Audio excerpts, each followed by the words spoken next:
बच्चों, आज हम इस वीडियो में सीखेंगे कि हम EVS का प्रोजेक्ट MDP प्रोजेक्ट कैसे बना सकते हैं। ये कवर पेज का पूरा वीडियो मैंने बनाया है, आप वहां जाके चेक करिए कि EVS का और सब्जेक्ट का जो कवर पेज है, फ्रंट पेज है, वो मैंने कैसे बनाया है।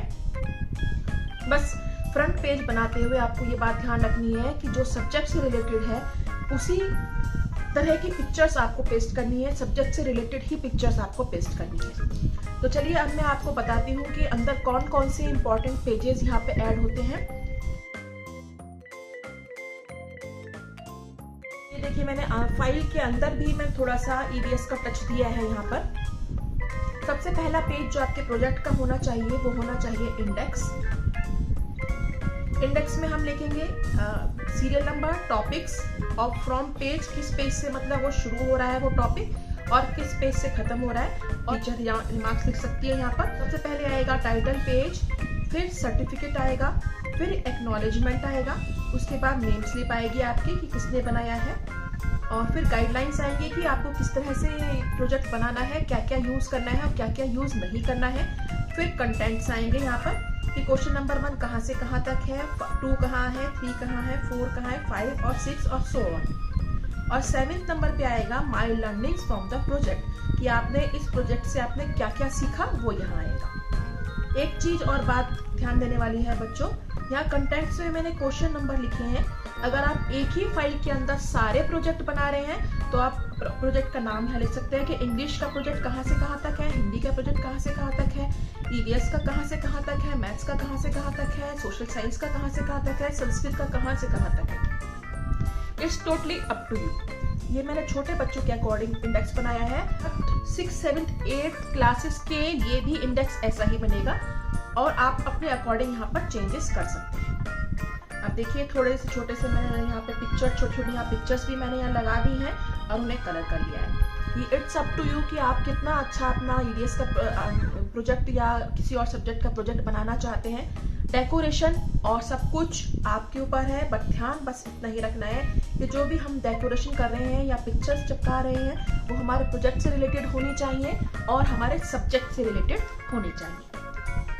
अब जैसा कि मैंने बताया, पहला पेज टाइटल पेज होना चाहिए, सब्जेक्ट से रिलेटेड, सब्जेक्ट का नाम और उससे रिलेटेड पिक्चर्स होनी चाहिए। तो इसको हम फाइनल कर लेते हैं फटाफट।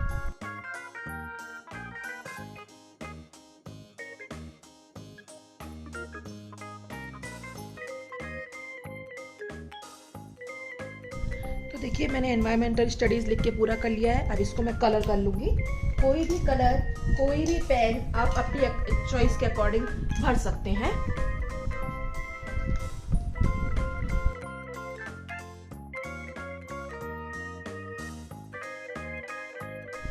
ये मैंने कलर करके रेडी कर लिया है। अब इसी तरह से मैं कुछ और पिक्चर्स को यहाँ पर फाइनल करती हूँ।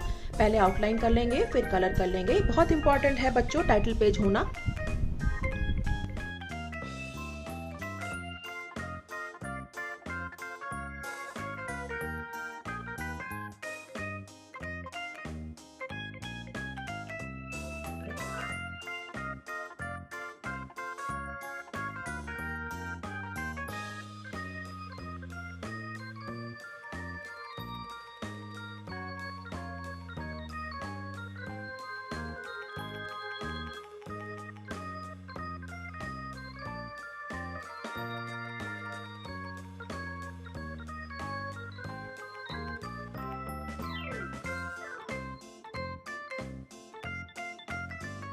देखिए, सारा ड्रॉ करके रेडी कर लिया है। अब इसमें हम कलर करेंगे।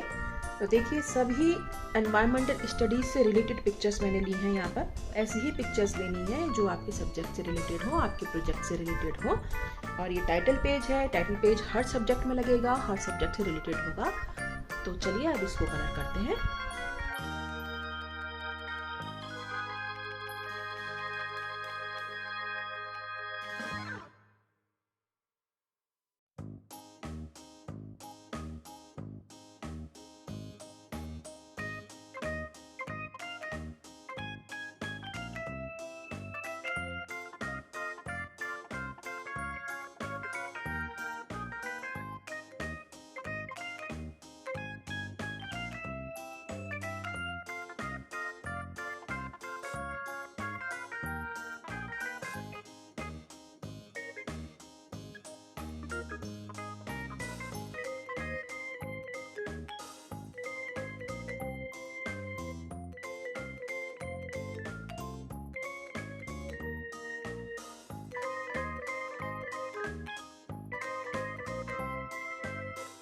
तो देखिए ये टाइटल पेज EVS का रेडी हो गया है। सभी सब्जेक्ट्स का आपको इसी तरह बनाना है।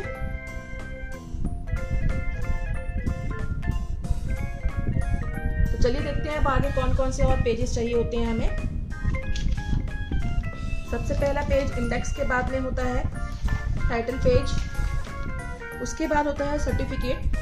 सर्टिफिकेट क्या होता है बच्चों? सर्टिफिकेट आपको जब आप अपना प्रोजेक्ट पूरा करके अपनी टीचर को सबमिट करते हैं तो वो आपको एक सर्टिफिकेट देती हैं कि आपने वो प्रोजेक्ट कब पूरा किया और आप कौन से केवी से हैं और आप कौन सी क्लास में पढ़ते हैं।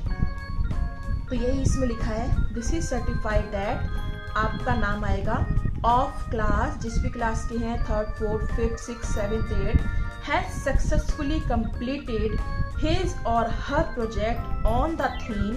थीम का नाम आएगा, जैसे EVS का थीम अभी हमारा टाइम है क्लास 4 का, तो हम यहाँ थीम लिखेंगे टाइम एंड टाइटल। और टाइटल क्या है? टाइटल लिखेंगे EVS under the guidance of KV. KV का जो भी केवी के आप जिस भी केवी में है उस केवी का नाम यहाँ आएगा ऑफ द एकेडमिक ईयर 22-23। और यहाँ पे जो टीचर है उनका साइन आएगा और नेम आएगा और डेट आएगी कि किस डेट को वो आपको ये इशू करेंगे। तो ये सर्टिफिकेट होता है। उसके बाद आता है बच्चों acknowledgement. I would like to express my heartfelt gratitude to my subject teachers. ये आपकी तरफ से लिखा जाता है कि आप क्या एक्नॉलेज करना चाहते हैं, क्या बताना चाहते हैं इससे कि आपको क्या लगा इस प्रोजेक्ट को करते वक्त। तो मैं अपना ये हार्टफेल्ट ग्रेटिट्यूड अपने सब्जेक्ट टीचर्स को देना चाहता हूँ। अपने सब्जेक्ट टीचर्स का यहाँ पे नाम लिखेंगे। फॉर देयर गाइडेंस, जो उन्होंने मुझे गाइड किया। माई ऑनरेबल प्रिंसिपल, मेरे ऑनरेबल प्रिंसिपल उनका नाम आएगा। For providing me the facilities in the school, की स्कूल में जो भी फैसिलिटीज आपको प्रोवाइड की गई हैं। I would also like to express special thanks to my parents and friends. अपना स्पेशल थैंक्स अपने पेरेंट्स और फ्रेंड्स को भी देना चाहूँगा जिन्होंने मेरी बहुत हेल्प करी प्रोजेक्ट को पूरा करने के लिए। For helping me the complete the project, जिन्होंने मेरी प्रोजेक्ट कंप्लीट करने में बहुत हेल्प की। यहाँ आपका नाम आएगा और यहाँ डेट आएगी। तो ये एक्नॉलेजमेंट भी आपको लगाना है साथ में। उसके बाद आप अपना यहाँ पर नेम स्लिप लगाएंगे कि ये किस बच्चे का है। अपने स्कूल का लोगो लगाएंगे। हमारे केंद्रीय विद्यालय का लोगो इस तरह का है। केंद्रीय विद्यालय का नाम लिखेंगे, कौन से केंद्रीय विद्यालय से हैं। मल्टी डिसिप्लिनरी प्रोजेक्ट MDP 22-23, जिस भी साल में आप बना रहे हैं वो लिखेंगे। नेम ऑफ द स्टूडेंट, यहाँ बच्चे का नाम आएगा, जो भी आप जिसका आपका नाम आएगा, यहाँ पर क्लास या सेक्शन आएगा। आपका रोल नंबर क्या है वो आएगा। प्रोजेक्ट का थीम आएगा कि कौन से थीम पर यह प्रोजेक्ट बना है। सब्जेक्ट कौन सा है, EVS है तो EVS, मैथ्स है मैथ्स, साइंस, इंग्लिश जो भी है। सब्जेक्ट टीचर का नाम आएगा, क्लास टीचर का नाम नहीं बच्चों, या सब्जेक्ट टीचर का नाम आएगा जो आपकी इस सब्जेक्ट की टीचर है उनका नाम। डेट ऑफ सबमिशन कि आपने ये कब सबमिट किया वो डेट आएगी। बच्चे के सिग्नेचर आएंगे, आपके पेरेंट के साइन आएंगे और आपकी फिर लास्ट में आपके टीचर के साइन आएंगे। तो ये होता है हमारा नेम स्लिप। इसके बाद में हम लगाते हैं गाइडलाइंस कि हमें क्या क्या करना था और क्या क्या नहीं करना है। थीम ऑफ द प्रोजेक्ट, यहाँ पे लिखेंगे अपना थीम दोबारा, किस थीम पे हमने प्रोजेक्ट बनाया है। Guidelines for the project. Complete and submit the project in time, time पे आप सबमिट करिए। Right the project in A4 paper, ये पेपर का साइज होता है बच्चों, A4 A5 लीगल, ये सब पेपर के साइज होते हैं, तो आपको A4 पेज पर ही बनाना है। You can use different colours pens except red pen. Different colour के पेन्स और आप सब कुछ यूज कर सकते हैं, बट रेड पेन यूज नहीं कर सकते क्योंकि रेड पेन टीचर्स यूज करती हैं। तो बच्चों मैं जितने भी प्रोजेक्ट बना रही हूँ आप यहाँ पर नोटिस करेंगे कि मैंने रेड कलर का पेन कहीं भी यूज नहीं किया है। कलर या स्केच पेन कहीं कभी लगाया है, पर रेड पेन मैंने कभी यूज नहीं किया है। Right one side of the A4 paper, A4 side paper के एक ही साइड में लिखना है, दूसरी साइड आपको नहीं लिखना है। Think original, do experiments and data collection yourself with guidance of your family members, friends and teachers. जो भी आप डाटा कलेक्शन करेंगे वो आपका अपना ओरिजिनल होना चाहिए। अपने फ्रेंड्स की हेल्प ले सकते हैं, अपने मम्मी पापा की हेल्प ले सकते हैं, और डाटा कलेक्शन जो है ओरिजिनल होना चाहिए, इनसे कॉपी किया हुआ नहीं होना चाहिए।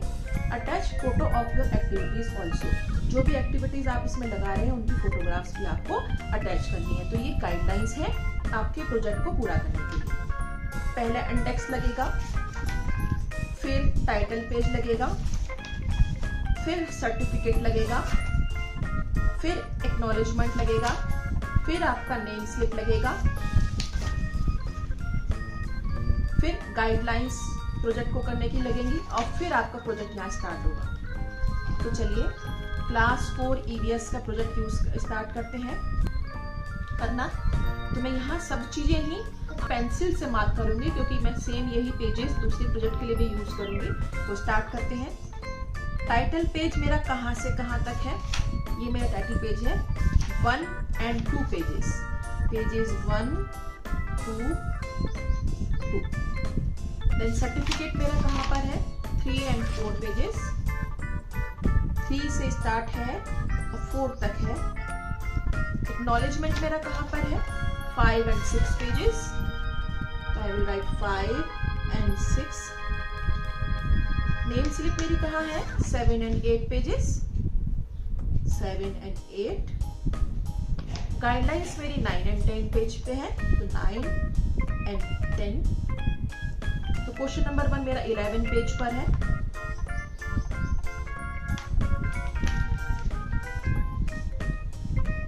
क्वेश्चन नंबर 2 मेरा 13 पेज पर है। 11 और 12 लिख लेंगे यहाँ।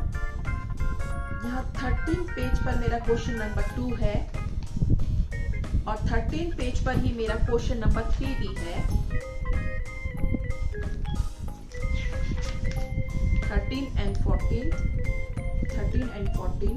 क्वेश्चन नंबर 4 मेरा 15 पेज पर है। क्वेश्चन नंबर 4 मेरा 15 पेज पर है। I write here 15। Question number 5 भी मेरा 15 पेज से स्टार्ट हो रहा है। I write 15 and it is going up to 16 पे भी, 17 पर भी एंड टिल 18 पर भी और 19 पर भी, तो टिल 19 है।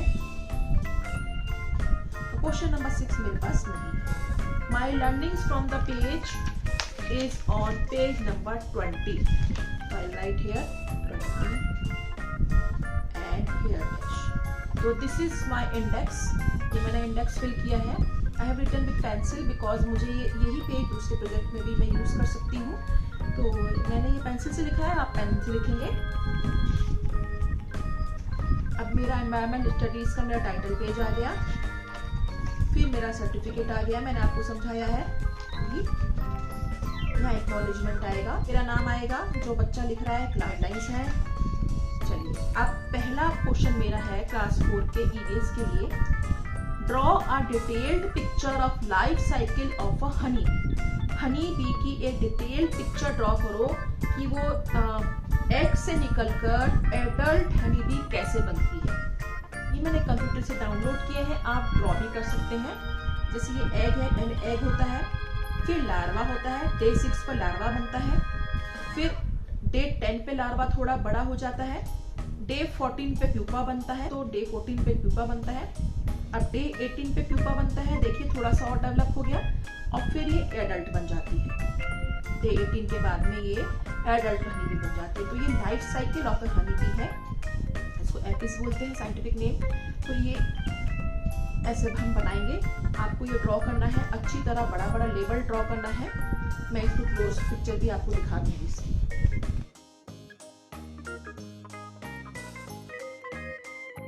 क्वेश्चन नंबर 2 है बच्चों, find and write amount of honey made by each bee during its whole life. मतलब वो अमाउंट आपको पता करना है कि अपनी लाइफ में कितना अमाउंट हनी बीज कलेक्ट करती है, हनी का कितना अमाउंट कलेक्ट करती है। मतलब आपको यह पता करना है कि एक हनी बी अपने होल लाइफ में, अपनी पूरी लाइफ में कितना हनी कलेक्ट करती है।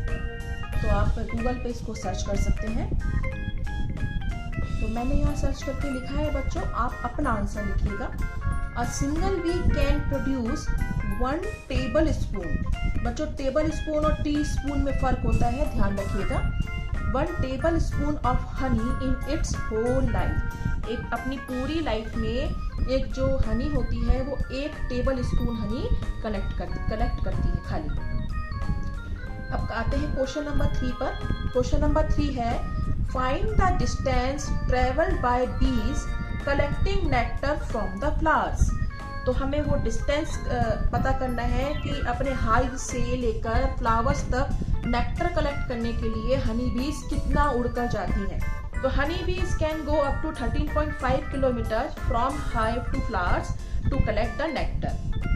हाइव से अपने बी हाइव से फ्लावर्स तक नेक्टर कलेक्ट करने के लिए वो 13.5 किलोमीटर तक उड़ती हैं या कभी कभी इससे ज़्यादा भी उड़ के जाती हैं। Now comes question number 4। Question number 4 is from the chapter Amrita and the honey bees, write the months during the year they collect nectar for making honey। आपको अनीता एंड हनी बीज चैप्टर में से ये पता करना है कि हनी बीज किन मंथ्स में हनी बनाने के लिए नेक्टर को कलेक्ट करती हैं। नेक्टर कलेक्ट करना होता है बच्चों, फ्लावर्स में से एक जूस होता है उसको नेक्टर बोलते हैं, उसे हनी बीज सक कर लेती है और उसी से हनी बनता है। तो हम लिखेंगे honey bees collect nectar from सितंबर टू दिसंबर मंथ। सितंबर से दिसंबर मंथ तक वो हनी कलेक्ट करती है। अब पार्ट भी है, क्वेश्चन नंबर 5 है। यहाँ पे आपको रेलवे का टाइम टेबल दिया गया है। आपको टाइम टेबल को ढंग से पढ़ना है और उसके क्वेश्चंस आपको बताने हैं। Read the railway time table and answer the given question. जो क्वेश्चंस दिए हैं उनके आंसर करने हैं आपको। टाइम टेबल आपको पढ़ना है ठीक से, तो टाइम टेबल पढ़ना आपको ठीक से आना चाहिए। देखिए 16635 गांधीधाम नागरकोइल एक्सप्रेस, ये गाड़ी का नाम है, ये गाड़ी का नंबर है। ये कहाँ से स्टार्ट हुई है? गांधीधाम से स्टार्ट हो रही है। कहाँ तक जा रही है? नागरकोइल तक जा रही है। ठीक है, कितने बजे स्टार्ट हो रही है? 5:15 पर स्टार्ट हो रही है। डे 1 पे इतना स्टार्ट हो रही है। फिर नेक्स्ट स्टेशन कौन सा है इसका? अहमदाबाद है। 11:30 पर पहुंचती है वहाँ पर। फिर कितना किलोमीटर है यहाँ से गांधीधाम से अहमदाबाद? देखिए 301 किलोमीटर गई। ऐसे ही करते हुए आपको सब चीज़ें इसको पढ़ना आना चाहिए और फिर हम इसका कितने दिन में यहाँ गई, कितने दिन में यहाँ गई, कितने दिन में यहाँ गई और टोटल कितने दिन लगे इसको? 3 डेज लगे। ठीक है, तो हम इसके आप क्वेश्चंस देखते हैं क्या क्या है। इस 12 आवर्स और 24 hours clock is use in Indian railways. अब आपको ये बताना है कि ये जो टाइम दिया हुआ है ये 12 आवर क्लॉक में है या 24 आवर क्लॉक में है। तो इसके लिए बच्चों मैंने एक बहुत अच्छी वीडियो बनाई है 12 आवर क्लॉक और 24 आवर क्लॉक की, आप वो जाकर देखिए। I am not going to write the answer of this one. आपको वैसे भी पता होना चाहिए कि ये 12 आवर क्लॉक है या 24 आवर क्लॉक है। ठीक है, तो next question is part B. Find out the time of stoppage on every station. हर स्टेशन पे कितनी टाइम वो रुक रही है ये आपको पता करना है। जैसे पहला तो गांधीधाम से ही चली है वो, सेकंड वो अहमदाबाद स्टेशन पे पहुंची। कितने अराइवल टाइम मतलब पहुंचने का टाइम, वहां से डिपार्ट होने का टाइम है 11:50। 11:30 पहुंची, 11:50 डिपार्ट हो गई। अराइवल टाइम 11:30, डिपार्ट हो गई 11:50, यानी कितने मिनट वहां रुकी? तो इसमें से इसको लेस कर देंगे 20 मिनट्स। ऐसे ही फिर दूसरा स्टेशन, तीसरा स्टेशन है वडोदरा। गांधीधाम को नहीं काउंट करेंगे क्योंकि यहाँ से तो स्टार्ट ही हुई है। वडोदरा से अराइवल टाइम है 14:03 और डिपार्चर टाइम है 14:10। तो कितने मिनट वहां रुकी है? 14:03 पहुंची वहां पर और वहां से डिपार्ट हो गई, चल दी वहां से 14:10 पर। तो कितने मिनट? 7 मिनट। इसमें से इसको लेस कर देंगे। ऐसे ही आपको ये सारे स्टेशन को आप arrival time, departure time, arrival time, departure time भर के और डिपार्चर टाइम में से अराइवल टाइम को माइनस करके यहाँ पर आपको ड्यूरेशन निकालना है कि स्टॉपेज का ड्यूरेशन कितना है, कितने टाइम वहां पर वो रुकी है। तो ये आप अपने आप करेंगे। मैंने 2 एग्जांपल्स आपको दे दिए हैं। Now you will write it on your own. Next question है C part. In how many days Gandhidham Nagercoil express complete its whole journey. कितने दिन में गांधीधाम नागरकोइल एक्सप्रेस ने अपनी पूरी जर्नी कंप्लीट करी है? एक बार हम दोबारा देख लेते हैं। गांधीधाम एक्सप्रेस गांधीधाम से स्टार्ट हुई डे 1 पे और यहाँ डे 3 पर वो नागरकोइल पहुंची है। तो कितने दिन लगे बच्चों? सोच कर लिखिएगा। ठीक है, यहाँ लिखेंगे आप answer. How much distance the train travels from Gandhidham to Nagercoil. कितना डिस्टेंस, कितनी दूरी ट्रेन ने ट्रेवल करी है गांधीधाम से नागरकोइल तक, कितने किलोमीटर गई है। तो एक बार फिर हम देख लेते हैं, यहाँ से स्टार्ट हुई है, कितने किलोमीटर है, नागरकोइल पहुंचते हुए कितने किलोमीटर पहुंची, अपने आप लिखेंगे।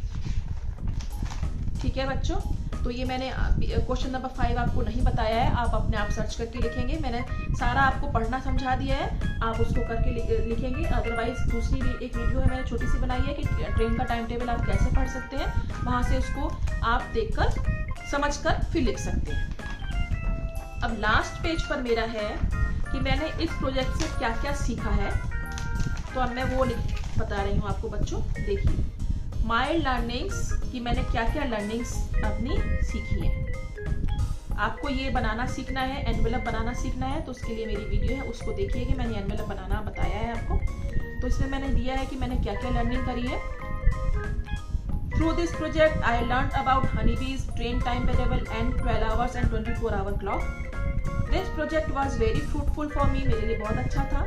आई would like to convey my heartful thanks to my teachers and principal. मैं दिल से अपने टीचर्स को और अपने प्रिंसिपल को थैंक यू कहना चाहता हूँ या चाहती हूँ। देखिए कितना सुंदर है। तो यही था बच्चों ईवीएस का क्लास 4 का एमडीपी प्रोजेक्ट। ठीक है, जितना अच्छा आप उसको बनाएंगे उतना ही अच्छा आपको मार्क्स इसमें मिलेंगे। इसे करने के बाद हम इसको कंप्लीट करने के बाद हम इसको यहाँ से क्लोज कर देते हैं, और जो टाइम आपको टीचर्स ने दिया है उस टाइम पर आप इसको सबमिट करेंगे, उसी टाइम पर आप इसको सबमिट करेंगे, लेट नहीं करेंगे। और ये कवर पेज मैंने कैसे बनाया है इसकी वीडियो आप चेक कर सकते हैं।